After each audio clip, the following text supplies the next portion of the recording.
Good morning, sports fans from all around the globe. I am your host, Jeff Dawson, East Coast Sports Investors. And yes, I'm back. Had a great half hour with Julian Edlow from DraftKings. And now we're back with a legend, a star, who doesn't really need an intro in the golf world. He is the man that knows more about golf than most experts, especially on that gambling Twitter space. Let's bring him on. Talking Memorial Golf Tournament, Jack's house, the one and only Mr. Dubs Anderson. JD, happy Thursday, my brother, my East Coast brother. Things are looking mighty shiny out here on the West Coast, my man. The Memorial, this is one of my favorite tournaments outside of the majors. As you touched on, Jack's Place, what a golf course, Muirfield Village. What a field. Wink, wink, nudge, nudge. Better than some of these other Live Saudi Golf League ones I've seen popping up. We're 2 weeks out from the US Open, mate. Prime time in the golf on the PGA Tour.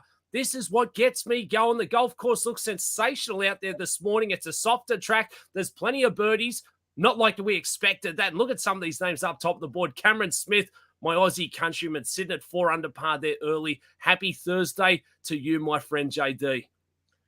Well, I was blessed and honored when we could connect. We are 2 weeks away from the major at the U.S. Open and Brookline right down the road from me. But this has a soft spot in my heart. My dad, avid golfer, grew up. Jack was his guy until Tiger came. And, of course, he passed the torch to Tiger. And this isn't considered a major, but these guys really compete like it is a major. Yeah, it's right up there. I mean, you look at the past winners here, the likes of Cantlays, Rahms, DeChambeaus, Morikawa's won on this golf course. It brings out the best of the best. All these guys get up for it, and you'll see them when they're interviewed there Sunday afternoon. It is Mr. Nicholas. They show so much respect, as they should. I mean, we got recent bias. Everyone harps on about Tiger Woods, the big cat, but arguably Jack is the greatest of them all. You look at what he's achieved throughout his career. He's done so much for the sport, and that's what was behind this golf course. He wanted to give the fans something, over there in Dublin, Ohio. It's now one of, the peak events on the PGA Tour schedule. It's a golf course made for the fans. It's one that tests every aspect of their game. And I think that's why we see the better golfers always come to the top of the leaderboard. I don't think this week's going to be any different. They say it's actually cursed over there. We always get a bit of bad weather, a bit of rain. Hopefully out there this afternoon, a soft golf course, more birdies. We like that. We enjoy that on a Thursday. I woke up this morning and one of our first round leaders was on the lid, and it was the other Cam. I saw Cam got out early, Cam Young. Where is he standing right now? Mate, I'm in the exact same boat. I kept refreshing the page. Cam Young sitting at 3 under par, 1 shot back. The only thing going against him, he's only got 3 holes to play here, so he's probably going to run out of movement. I think probably 6 under par gets it done for your round 1 low score. I didn't expect it to be that lower scoring, but it is playing a little soft. I wasn't big on Cam Smith sitting up top of the leaderboard because course history, we're massive on the golf betting. He's played here 6 times before. He's only made the cut 2 of those. He's very wayward off the tee, but he's playing smart. He's putting it in play, and that's how you can dominate Muirfield Village. So great opening day here, great leaderboard. Jon Rahm got robbed last year. He did. Would have been back-to-back champions. COVID, I think he had a 6-shot lead Saturday, and then COVID, he could not compete. Really not informed what we expect of John. Does he come in here with a chip on his shoulder? I think he does. Rump's the beast you want to poke. I mean, we saw it last year when they DQ'd him, which was just, shattering, to say the least. Then he shows up to the US Open, gets it done. Now, look, he hasn't been himself of late. He won the Mexico Open a few weeks back. He wasn't sensational in doing that, but I think he takes some confidence from that. We saw him at the PGA Championship.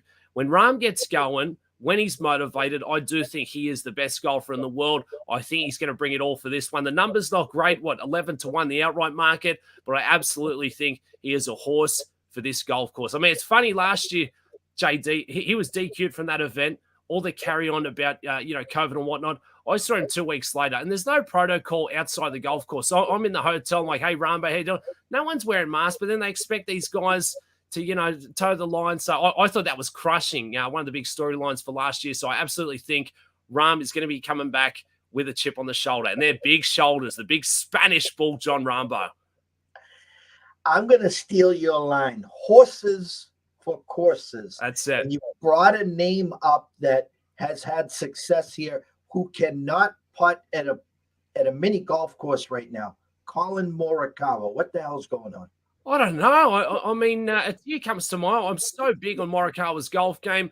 I was big on him last week. I'm big on him again this week. It's all about hitting the fairways, hitting the greens. But, I mean, up top, Morikawa, it's always been the putter that's holding him back. Statistically, everything else is dynamite. I mean, one of the best iron players in the business. And he usually finds his best putting at the bigger events, on the quicker greens. Maybe this week it helps. They're probably going to be running right around 13 on the stiff. These are some of the fastest surfaces we get all season long. But right now, he doesn't look himself. I mean, he's been missing 3-footers, 4-footers. Maybe he's been watching too many Will Zalatoris highlight reels. I mean, that's a putting stroke that can absolutely haunt houses. I'll take it to Magic Mountain and Knott's Berry Farm. We could sell that putting stroke to the haunted house up there. So for Morikawa, he's got to get it fixed because the rest of the game is absolutely dynamite. But when you start missing that many putts, scar tissue, you get up top in your own way. We don't need to see that. Morikawa did actually go to the playoff here last year with Cantlay. Couldn't get it done. Explain to our golfers that are all ears early in the morning. Again, it's only 8:11 where you are. At least I got 4 cups of coffee in me already today, back east. How did you attack this tournament this weekend? Look, a little chalky, mate, to be honest. Again, I do think the big names will gravitate towards the top of the board based on how tough the golf course is. You can't bomb and gouge. You can't fake it through to Sunday afternoon. So I think the big names come. In the outright market, I was big on the likes of Rahm. I was big on Cantlay, given his course history. But again, Cantlay has been a bit of a disappointment, especially at the major championships. He loves this golf course. He loves Mr. Nicholas. I think he's going to be a factor. He was there at 17-1. But some of the interesting plays had a bit more value to him. I like the Corey Connors Canadian Kent State connection, which is just down the road from this golf course. He's only got the one win to his name, but he was at 50-1. Great track record here. I love a ball striker on this ballpark. Corey Connors, a guy you don't want to sleep on. He'll get the second win real soon. I think it's going to be at one of the bigger events. And some of these young guys, JD, who keep knocking on the door, the likes of a Davis Riley, but a guy you mentioned earlier, Cameron Young. I mean, they are getting so close to winning on the PGA Tour. They're not afraid of the biggest stage of them all. I favored Cameron Young this week at 35-1 because he's got that distance, one of the best drivers we've seen out there. First season up here on the Big Boys Tour, they ain't afraid of anything. I'm not afraid anymore. This is what these young guys are saying when they come to the PGA Tour. They don't care who is there. So for Cameron Young, Davis Riley, it's only a matter of time. Cameron Young, again, starting very strong out there today. What is he sitting, just one shot back of the leaders right now? How about if we were, I know we've already started here. Were there any guys? I know last time we talked about the PGA and we talked first round leaders. You said you like to take a look at the bombers, some of the names way back. I remember Keith Mitchell and a few other names that you've brought up. When tackling the first round leaders, was this course any different than, say, the PGA? Were there any names that stood out to you for first round leaders? Yeah, and that's a great point you touched on, JD. So many good markets in the golf betting, especially day-to-day. Round one low scores, that's a market where we try and go after the more erratic golfers who have got that higher ceiling. And look, maybe on Thursday, Friday, they're not playing in the marquee group. The TV cameras aren't on them. There's no pressure. Playing Saturday, Sunday, that's a different beast. So again, we take that in consideration. Who can make birdies on a very tough golf course? Who has the skill set this week? We're looking for distance. We're looking for good iron play. A couple of names that stood out, Cameron Young, Siwoo Kim. I took a slice of Jason Day. He lives there, local down the road. And you get these guys at 70-1, 75-1. A guy like Siwoo Kim, he makes bunches of birdies like nobody's business on the tougher tracks. I don't have confidence in him winning this one through the weekend, but I absolutely think he's a strong starter. So the round one low score market, you can take a couple of flies. I try and stay away from the chalk in that one. But again, I mean, we've got heads-up matchups going. We've got finishing positions, top 10s, top 20s, top 40s, tournament matchup bets. Sensational. I'll throw one out there for a couple of guys who haven't teed off until this afternoon. Aaron Wise over Siwoo, minus 126 over the 4 days. I like Seawood for a strong start, but Aaron Wise, another guy, just keeps putting himself in the mix. Great course history. He's having a great run the PGA Tour, and he's won. So he's got that win equity. Only 25 years of age. People sleep on him. Because he hasn't got that wow factor, Aaron Wise, a name to look out for. It's funny, a couple of weeks ago on the PGA, you talk about chalk and first-round leaders. One of our algorithms had Mito Pereira. He was 200 to 1. And the funny thing is, we had him on the first-round leader. We had him top 20. We had him top 40, all in plus money. I didn't have the chalk, and in comes Rory for the first-round leader. And I sat there, and I'm like, okay, I don't have a 200 to 1. I got him top 20, top 40. You just robbed me of the first-round leader, Rory. Thank you.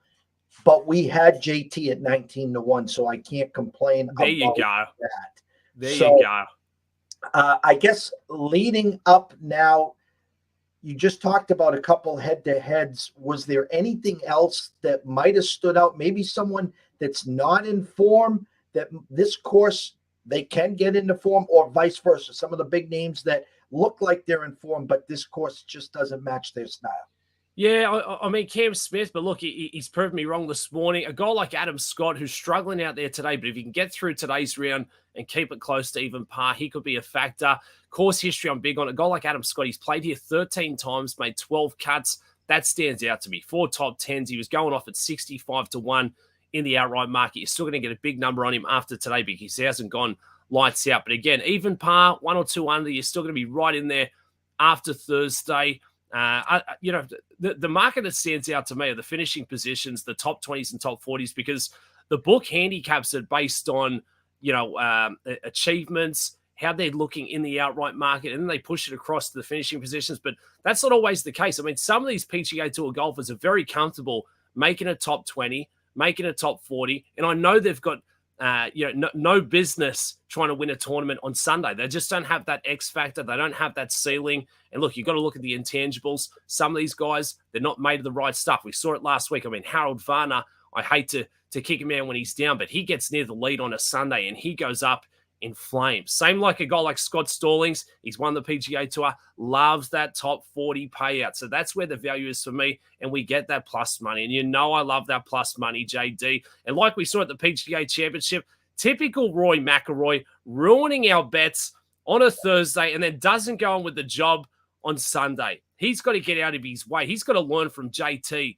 The cream's got to rise to the top. For Mito Pereira, he ain't going away anytime soon. People forget it's his first season on the PGA Tour. That wasn't the first good performance. He had 5 top 25s before the PGA Championship. He was there again last week. I love Mito Pereira's golf game, and I love the way he handled that defeat coming off the green there on Sunday. Still faced all the media with a smile on his face. I like that guy. He can play. The last 3 Sundays in the last 5 weeks, Keith Lee, 7 shots back. PGA Championship, JT, 7 shots back. Last Sunday, Sam Burns, 7 shots back. I try to explain to people on Sunday morning to train your eyes. Take the leader off. Then you have the next bunch.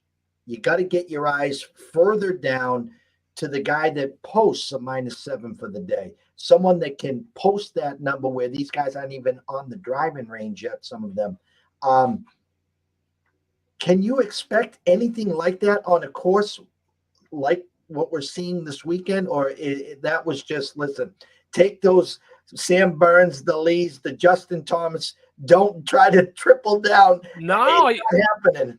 I think that's one thing you got to be careful with in the golf bank. There's so many variables that come into play, and at the same time, that's the best thing for us. That's what gives us some of these huge numbers where you can get guys on a Sunday 4 shots back at maybe 30 to 40 to 1, because anything can happen when you've got 10 horses in the race coming down the final stretch, especially on the tougher golf courses where there is a lot of trouble, there is a lot of water. This week, we've got a very tough stretch of closing holes. We see a lot of playoffs here at Muirfield Village, so you can expect a bit of the same. And again, it doesn't matter if it's Scotty Scheffler, Colin Morikawa, Roy McIlroy, the lead on a Sunday, even for Tiger Woods, it gets their heart racing. It's a totally different beast. You get that mindset of just trying to play safe, just put it in play. The negativity comes in. I mean, we saw it for Midday at the PGA. That was not a good watch there in the 18th green, but pressure comes into it. The intangibles. I always talk on about these golfers having situational awareness. Make the 6-footer when you have to on a Sunday, but the same for us. The stats tell us a lot. I mean, we look at strokes gained, tee to green. We look at who's hitting a lot of greens in regulation. That tells us there's birdie opportunities. But we got to look at these guys and say, hey, can they step up on a Sunday and get it done? Can they make a few birdies coming into their house? Can they make the clutch putts when they have to? How are they going to handle a 3-shot lead? It's not for everybody. Some of these guys, they're built for it. Some aren't. We have a few minutes left. I have to bring it up. Little shocking, and I want your initial thoughts. The LIV, the Live tournament, Dustin Johnson, obviously a shocker there. I'm seeing 125 million to go over there and play. The repercussions, obviously. Were you shocked with DJ? The name that I'm shocked was Mr. Gooch just saying, hey, you know what? Thanks. I'm going to play over there. Gucci, baby. Yeah, I mean, a young guy who's recently won, but I mean, some of these guys are chasing legacy. Some of these other young guys, well, other vets as well, they're chasing the bag. I mean, this field for the Live Saudi Golf event, it's not strong to say the least. You take Dustin Johnson out and it's looking like a feeder tournament for the old Champions Tour. It's not strong by any means. I was surprised by DJ, and he threw a curveball at us a couple of months ago saying, I'm fully in on the PGA Tour. Well, money talks. And I mean, DJ, he's 37 years of age, a 24-time winner on the PGA Tour. He's won the Masters, world number 1. Maybe he's ticked all the boxes that he set out for in his golfing career. I mean, maybe he's struggling for a little money, JD. He's only made $75 million career earnings. I'll say it again, 75 million. Now he's chasing 135 mil over on the Live Saudi Golf League. Hats off to you, DJ. I was a little shocked, but look at the format. I mean, this one is going to be right on par with an exhibition style like the match we saw in Vegas. 54 holes, no cut. You've just got to beat 47 other golfers. They're playing teams events. It's a shotgun start. It is a wacky one, but look at the money they're playing for. $25 million a purse per tournament. It's almost more than double here what we got this week at Muirfield Village for the Memorial. Some of these guys, they ain't about the legacy. They are about the bag. Am I mad at them? No, I totally get it, especially for some of these young guys. I mean, the amateurs, again, $250K just to show up. These guys losing sponsorships, you think they care? No. What's RBC paying them? A few mil? Please. They would have cut deals more than tenfold for some of those numbers. Is it going away? I don't think so. These guys have got too much money. Now they've got their marquee signing and Dustin Johnson. Interesting times ahead. The PGA Tour tell us, subject to discipline reaction. What does that mean? Are we going to see it? More than likely, they're going to be suspended. They can't compete at the Ryder Cup or the PGA Championship. Who cares? They can still come out and play in the other majors. Interesting times. It's all about how the PGA Tour can react, JD. And look, I think it's going to be a tough one in the court of law. I mean, there's a precedence. These guys have always been allowed to play other tours. They're contractors. They're not making a salary from the PGA Tour. It's great for the top 10 who are always making cuts, but what about 130th to 150th who have played 6 events on the PGA Tour this season, have made $4,000, trying to pay their caddies, got families to provide for, traveling around the country. I see both sides of the argument. Interesting times indeed. The one name that's not on the list yet, and maybe you can give us some insight, what the hell's going on with lefty Phil Mickelson? So there's still 5 spots that they could be announced for next week's event. Lefty could be one of them. And look, right now, JD, I assume Lefty has to play. I mean, I think he's put himself into a corner where he either needs the money or he's already committed to being another marquee face of this PGA Tour. People speculate, why is he led there? Has it been gambling, debt, other deals that he's cut? Who knows? But for me, at this point, the silence has been a killer the last few months for Lefty not to come out and say, I was in the wrong. I made a mistake. I said the wrong thing. It speaks volumes of what he's all about, but it's a telling sign for me that he can't walk away from it. We will see Lefty over there on the Live Saudi Golf League. It's only a matter of time, and he could still be a late showing for next week. There's still room in that field. I'll close with this question. One of the worst meltdowns I ever witnessed sitting on the couch with my dad was on a Sunday in the Masters and Greg Norman. Yeah. I think I made it to the 10th or 11th hole, and my dad was in tears. I was like, Dad, I gotta go. I can't sit here anymore. Big part of this. Give me your thoughts during Greg's playing years to where he is now and how he is looked upon people in the PGA. Yeah, and look, mate, I'm an Aussie. Yeah, so the Shark for me was always prime time. I mean, he held that number one spot. I think it's only second or third to Tiger Woods there.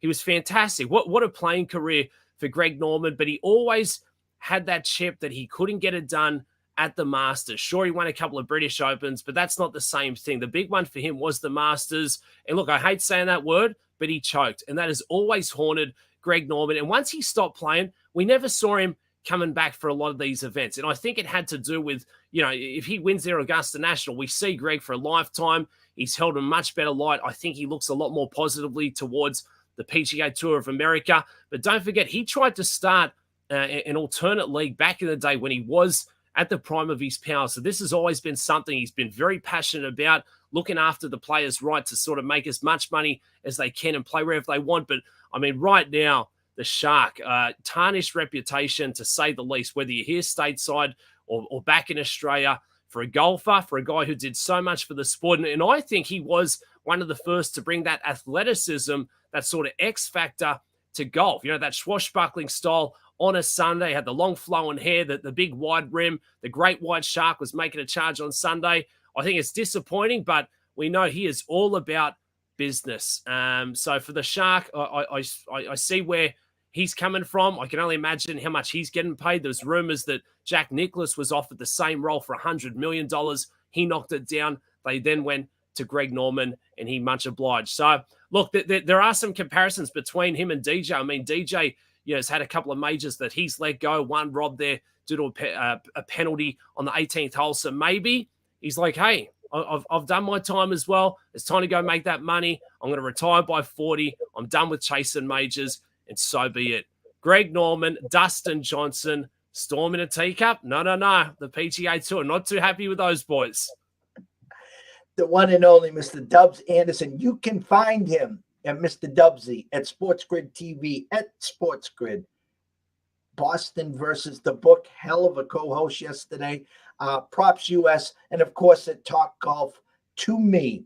We will catch you back in 2 weeks in Brookline for the U.S. Open. We'll get you on, if not a day before, for some pre-flop, but definitely the day of. And we can't thank you enough, Dubsy. Always a pleasure, JT. My East Coast brothers send him much love from the West Coast. Mr. Dubsy, Mr. Double Your Money. Always a good time talking with you, brother. Let's back some winners here for the Memorial. Then we're going to parlay it into next week, the RBC. Then we're going to go full throttle into the U.S. Open. I look forward to chatting in a couple of weeks, sir. Thank you, sir, Mr. Dubs Anderson, and everyone watching and listening. If you are not following this man, please do. You can catch him on a lot of spots live. Sports Grid, Boston versus the Book. He's worth the price of admission. And we can't thank you enough, Dubsy. Go on now, JD. Go on now, son. Keep it going. I love to hear that. Pumping my tires. Let's all have a day. God bless everyone. Enjoy yourselves. Cash some tickets, and we will see you soon.